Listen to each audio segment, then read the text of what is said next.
Welcome back to our channel. In today's video, we will show you how to enable nightlight in Windows 10.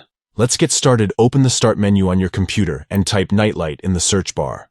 From the search results, click on the Nightlight option. This will directly open the Nightlight section in the Settings app. Now, click on the Turn On Now button to enable the Nightlight feature. To adjust the tint on the screen, simply drag the slider to the left or right. Moving the slider will adjust the amount of blue light on the screen. Once you have found the appropriate warmer screen tint, stop adjusting the slider. It's as simple as that. If you don't want the warmer tint or nightlight enabled all the time and prefer to schedule it, you can do so. In the Schedule section below, enable the toggle to activate the scheduling feature. From there, you can set the hours and time when you want the nightlight to turn on automatically. And there you have it.